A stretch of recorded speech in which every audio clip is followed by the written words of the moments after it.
What's going on YouTube? It's your boy Ron back with another video. If you're new to the platform, welcome to the tribe. By the end of this video, I hope you subscribe.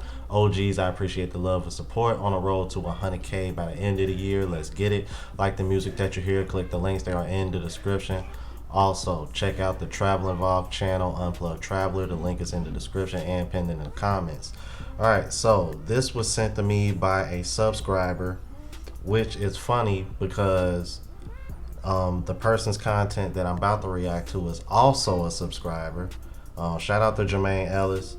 I've seen him come and go in my comments a few times here and there. If you don't know who Jermaine Ellis is, he's actually a travel vlogger himself. But from what I can tell, from what I've seen in his content, he's been doing this well before the Passport Bro movement was like even a thing or even popular like it is now. And what I found interesting about this, I didn't really watch all of it, and I'm not going to react to all of it because it's almost 20 minutes long. But what was interesting was his experiences as far as the difference between, you know, these other cultures and things of that nature in these other countries versus what we're dealing with here. He pretty much shared the very same experiences as far as, you know, seeing the differences. So I found that really interesting. So without further ado, let's go ahead and jump into it. Let's talk about the Passport Bros. What up, internet world? It's your boy Jermaine back with another video. If you guys don't know about the Passport Bros, in this video I will explain what they do. I'll give my 2 cents. We'll talk about some of the rumors that, yeah, let's just jump right into this video. It's a rainy day outside, so I thought I would make a video talking about the Passport Bros because they are just going mainstream. I remember about 2 years ago, this was when I first heard people start talking about the Passport Bros, and to just give an idea of what they are, it's basically men who go get their passports and they go travel and they look for dating opportunities in other countries and not in the US. Or I guess whatever country that they are coming from. I hear this sort of talk happen in the UK, but it's mainly an American thing that I hear happen amongst like black men. But believe me, men of other races do this same thing, but just in the past couple years, it has went like mainstream because it's really exploded on YouTube. If you type in Passport Bros on YouTube or on TikTok, I'm sure you'll find a lot of info. I really don't exactly know the definition because over time it's kind of changed, but basically what Passport Bros do, you go get your passport, you save up money and you go abroad. You know, maybe you are looking for a partner to build a relationship with long term. If you go find a partner in another country and you like this partner, you basically don't bring this partner back to the US because your partner becomes like Americanized, right? And that's what you're trying to get away from. Yep. Some people go to other countries, you know, with their passports and they just meet like hookups, right? Because if you are, you know, a single guy and let's say you live in most parts of the US and let's say you make like $30,000 or $50,000 a year, dating pool will be difficult. Just because if a guy is making like $50,000 a year, chances are a chick is gonna look to date, if she makes $50,000, she's gonna look to date a guy that makes more. That's usually how it goes in the US. This has definitely been like my experience dating in America. Like you always have to, as the guy, you always have to provide like way more than what the girl, you know, provides. You know, you gotta have a car, you gotta have this, you gotta make more money. And they don't necessarily have to make a lot of money. They don't necessarily need a car. They don't, you know, as a dude, you're expected to do all these things. But now in the US, there's been this big push, like, you know, modern woman. Basically like, you know, a woman is equal to a man, but then a man still has to provide way more, which I don't exactly get how that is equal to a man if you still have to provide way more. In some I just wanted to stop right there because ain't that funny how somebody who, he doesn't strike me as somebody that's like deep into this space like we are, but ain't it strange how even he can see how he can see how that does not make any kind of sense. I mean, but that's hypergamy for you. That's how women operate. Let's keep it moving. Guys in the US are just getting, you know, fed up with this. and they are just saying to themselves, look, I'm just gonna date abroad. Now, I'm gonna talk a little bit about my experience dating abroad and dating in the US, because maybe I've never really talked about it so much, like in a video. But before the pandemic, I was trying to go to like 100 countries. I got more than halfway there.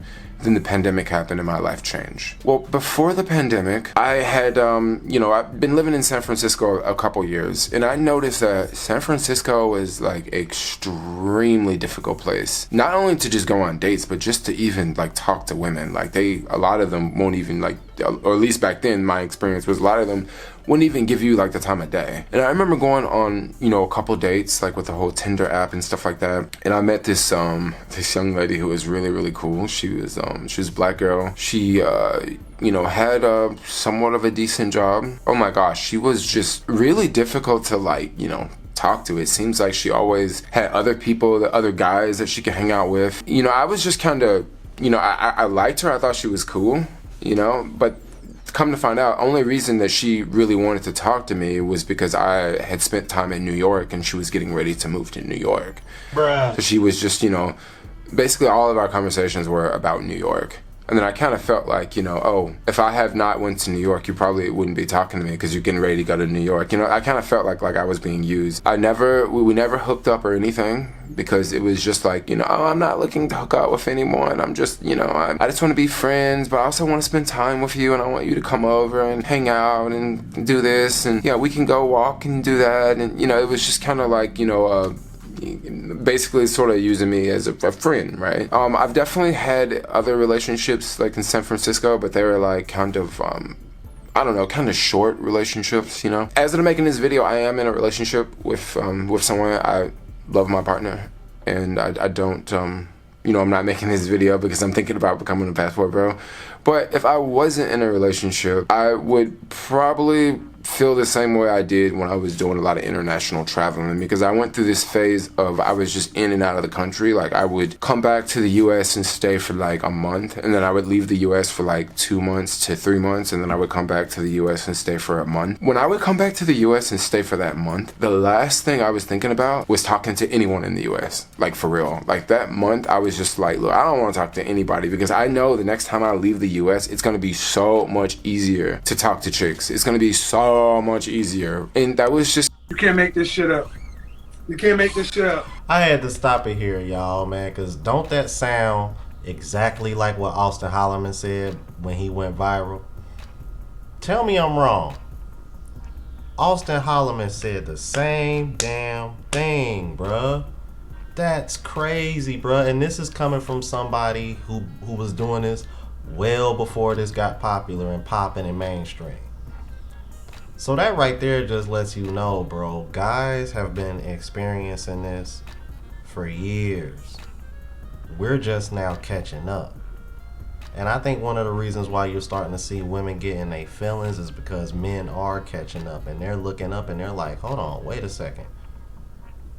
You mean tell me I can go down here and deal with more fit, more feminine women, easier to talk to, easier to get along with, and and they traditional? Oh, and they don't see cooking and cleaning as slavery because they're traditional? Oh, and the cost of living down there is cheaper too? And with the exchange rate the way it is, all I gotta do is just find some good remote work, keep my head down and grind, save my money, invest? Yeah, guys are waking up, bro. Let's keep it moving. Just kind of my experience. Like I would go travel. It would just be really easy to talk to different females. And I'm talking about women that like I would never, ever talk to in the US, like especially in San Francisco. I kind of just got used to that, right? And then the pandemic happened and I came back to live in San Francisco and I started living full time. And then I was on I was in a Facebook group, and that's how I met my partner that I'm with today. And, if I wasn't in a relationship, I would definitely, leave the country and go back to traveling. But it won't exactly be for the whole passport bro reason. It would be for another reason that I hear a lot of guys become passport bros. America is expensive, bro. Like, this is a very expensive country. Just living in San Francisco now, you could live off of $3,000 a month. You could probably live off of $2,500 a month. You can definitely live off of $2,000 a month, but you won't be living as good as if you had $2,000 or you had $3,000 a month living in a place like Thailand. Oh my gosh, I've been to Thailand so many times, and I can live off of $1,000 a month in Thailand. Like, I'm not very like high maintenance, and I'm a very like, you know, chill person for the most part. But if you had $3,000 a month and you're living in Thailand, you can live so much better. Like, your quality of life will be so much better than like $3,000 a month in San Francisco. And more guys who become passport bros, they're starting to realize this.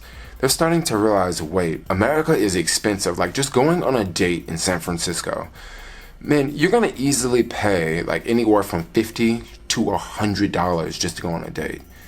And I remember going on plenty of dates, like meeting chicks on the Tinder app, and they would literally tell me in the date, like, oh my gosh, like, I love San Francisco because I just go on dates like all the time, and the guys always pay, and you know, if I like them, I can just, you know, see them again, or I can just move on to the next guy. And I remember once I was on a date and this chick told me that, and I was just like, did you just really like straight up like tell me you basically like use dudes to go on a date, you know? But that's an American thing, like, you know, that's kind of how it is, you know.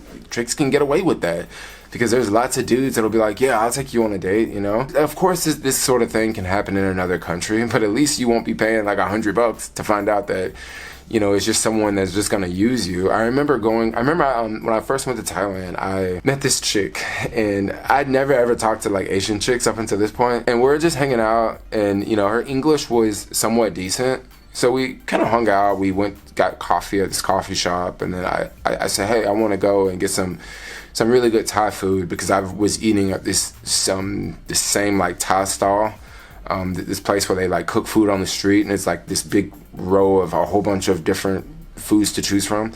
And I was going there frequently, and she was like, yeah, I'll take you to a place. And she took me to this other place, and we went on like this rooftop, and you know, there's nice views, and you know, she spoke in you know, Thai, so you know, she was all making this connection with the waiter, something that I couldn't do in Thailand because I don't speak Thai. And we had like a really awesome time, and then we ended up like hanging out for a couple days after that, and you know, we definitely, you know, did a lot of you know, playing baseball, if you know what I mean. Excellent. And you know, I had a blast. You know, I had a blast. Like, in America, I've never really went on like chill dates like that, you know.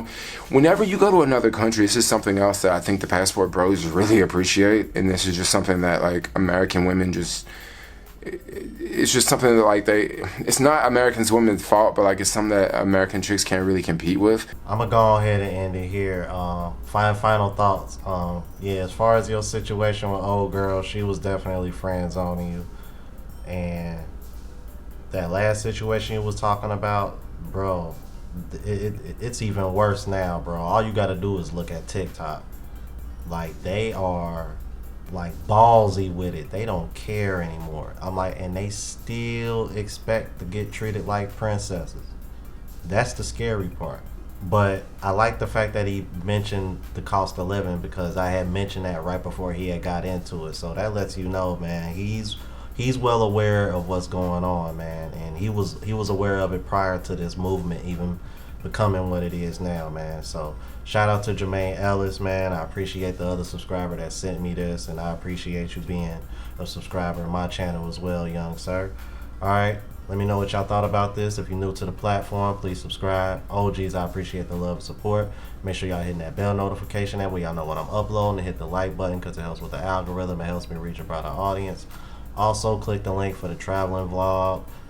It's in the description and pinned in the comments. Until the next video, y'all. Deuces.